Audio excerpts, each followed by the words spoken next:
Oke ya, untuk kali ini saya akan membahas dan menceritakan apa yang dimaksud dengan pesugihan babi ngepet.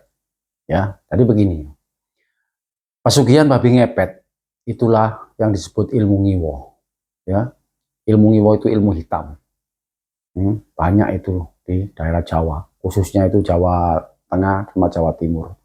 Pesugihan babi ngepet. Jadi mereka koalisi dengan bangsa jin. Dalam hal ini, koalisi dengan bangsa jin itu harus ada juru kuncinya. Dia harus datang kepada salah satu orang juru kunci, ya biasanya itu bersama dengan istrinya. Kalau istrinya nggak ikut nggak masalah, nggak apa-apa. Yang penting istrinya harus menyetujui, ya menyetujui kalau suaminya itu akan melakukan pesugihan babi ngepet. Datanglah itu si laki-laki itu menemui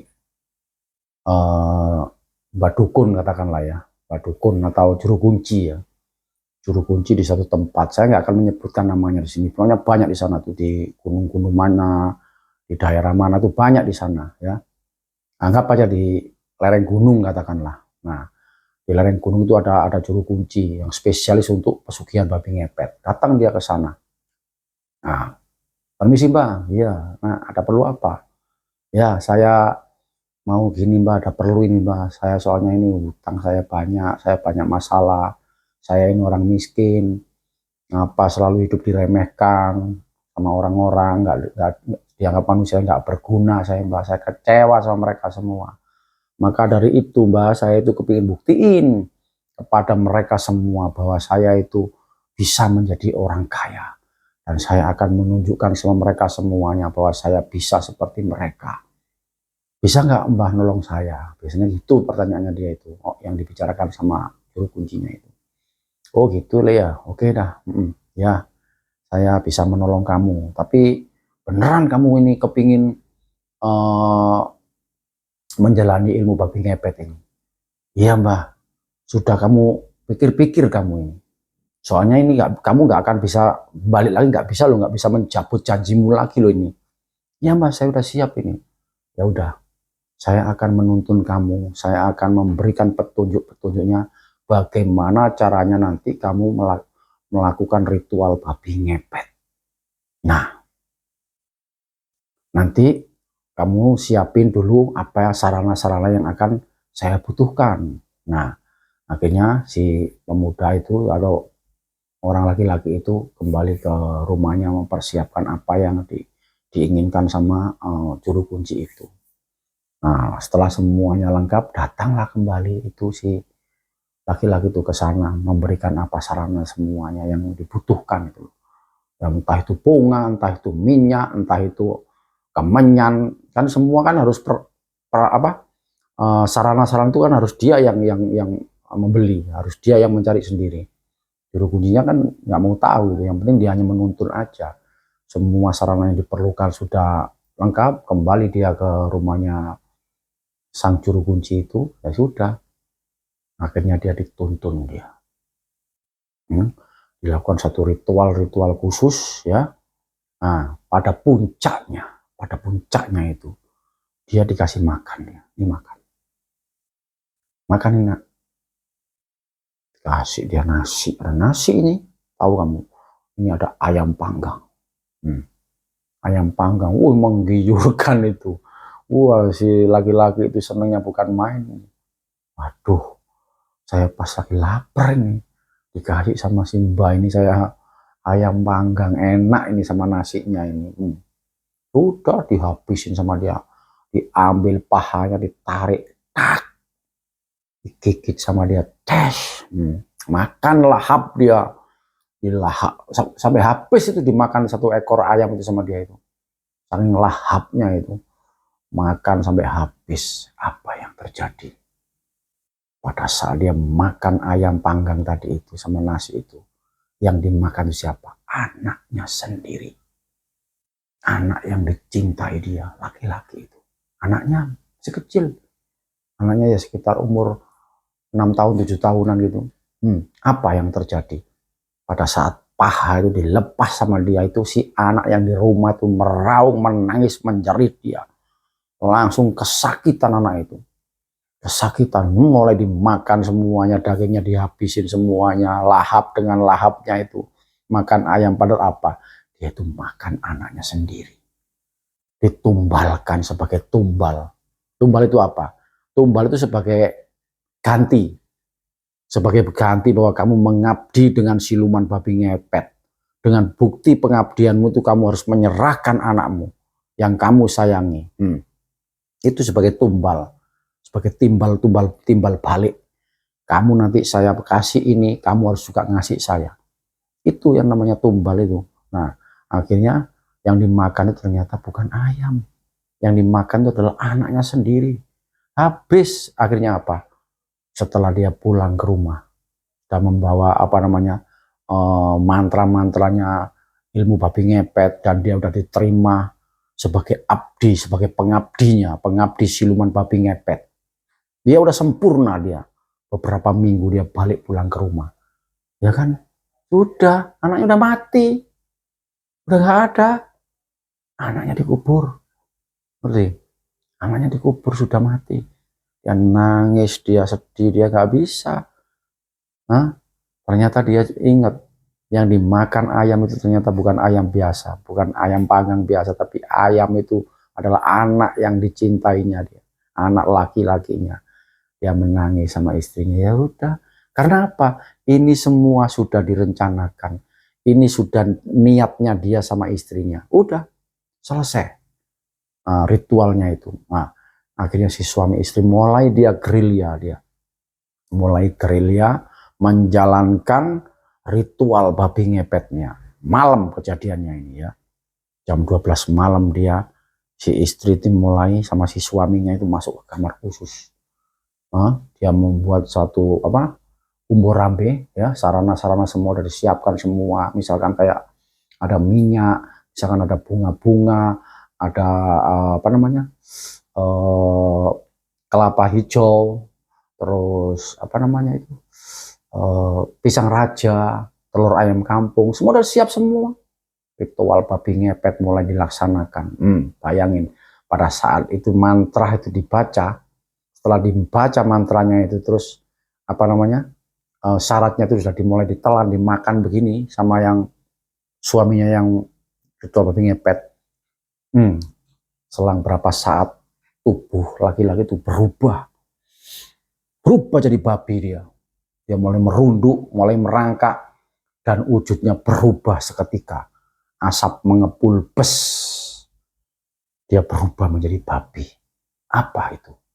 Jadi yang disembah dia, yang sebagai permintaannya kepada siluman babi ngepet sudah direstui. Jadi siluman babi ngepet itu merasuk ke dalam jiwa raganya manusia ini. Maka dia bisa berubah wujud menjadi seekor babi. Udah. Istrinya diem di tempatnya itu, di tempat sesajen itu, dengan lentera, lampu lentera itu kayak kalau orang Jawa bilang oblek ya, bahasa Indonesia itu lentera. Jadi lampu ya, lampu minyak itu aja, lampu minyak itu dibakar, udah nyala, itu disuruh jagain. Suaminya mulai keluar bergerilya, keluar kampung, dia berlari dia, seperti angin, hembusan angin babi itu berlari. Mana yang akan dituju, rumah yang akan disasar sama dia. Yang pasti tempatnya itu adalah rumahnya orang yang kaya, orang yang banyak duit. Si istri di rumah menjaga di dekatnya umborambe tadi itu. Udah dijagain lampunya itu, kalau mau mati ditahan, jangan sampai mati. Kalau lampu itu mati, suaminya bahaya, kan gitu. Nah, akhirnya si suami berlari kencang seperti kayak ada gerakan angin itu, lari dia mencari rumah yang disasar orang kaya itu. Dia udah mulai mendekati pekarangan rumah orang kaya itu, ya. Itu apa, babi itu cuman ngembus tok, itu ngembus itu, digosok aja itu di temboknya itu, badannya itu digosok-gosok gini aja ya, kamu ngerti, digosok-gosok gini aja. Itu tiba-tiba si bapak tadi yang ngepet tadi itu, yang lebih ngepet tadi itu, di sini kan ada kantongan warna hitam di sini, gantung di sini. Itu nanti buat nyimpan uangnya.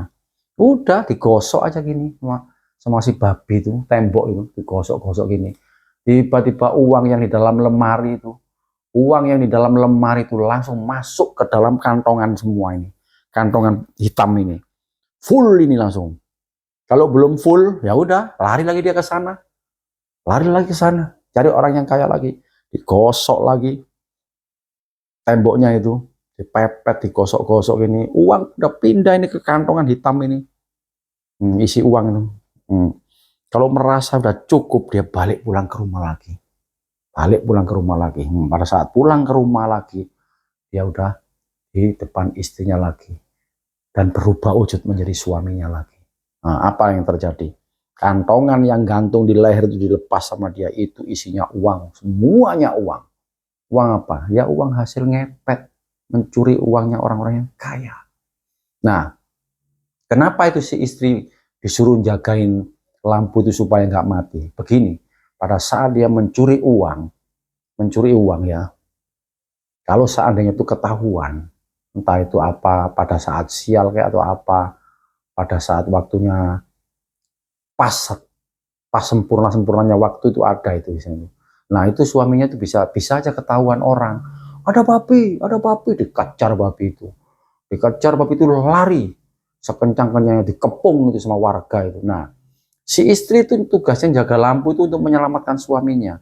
Pada saat suaminya itu udah dikepung orang, itu lampu yang dijaga istri itu bergerak cepat, goyang-goyang kayak mau mati gitu, kayak mau mati gini, ngerti ya? Nah dari situlah akhirnya dia harus cepat-cepat niup, ditiup lah lampunya. Matinya lampu berarti suaminya menghilang, babi itu hilang. Itu loh. Tapi kalau istrinya tuh misalnya ngantuk, ini jaganya ngantuk gini, nggak tahu bet suaminya bahaya itu, suaminya dalam keadaan yang berbahaya, dia ngantuk gini, akhirnya apa? Ketangkap lagi babi ngepet, dipukuli sama orang banyak satu kampung, mukul dia bang bong, mati dia. Apa itu setelahnya terjadi? Mati. Udah mati, orang ketangkap, dia dipukulin orang satu kampung. Nah disitulah yang namanya pesugihan babi ngepet. Nah, pada saat si laki-laki itu sudah mati, kalau sampai ketangkap, ya udah dikuburkanlah sama orang-orang kampung. Itu jelas itu yang namanya jasad itu dimandikan itu sama orang kampung, dimandikan, dikafani, dikubur. Apa yang terjadi? Yang sesungguhnya yang dikubur itu bukan laki-laki itu, bukan suami itu, pasti diganti pohon pisang itu sama siluman babi ngepet, ratu siluman babi ngepet, diganti sama siluman itu, bukan manusia tapi pohon pisang. Kemanakah si suami itu yang katanya dipukuli orang satu kampung itu, yang sebenarnya laki-laki itu sudah diselamatkan sama ratu siluman babi ngepet. Jadi tarik dia, hilang dia. Digantilah dengan tipuan sihirnya, seolah-olah itu laki-laki, padahal bukan itu pohon pisang, itu bukan dia. Orang ini diambil sama ratu siluman babi ngepet, dibawa ke alamnya sana. Dibuat apa dia? Dia sebagai budaknya siluman itu sampai yaumul qiyamah, sampai kiamat. Itulah orang-orang yang menjalani ritual babi ngepet. Apa yang terjadi?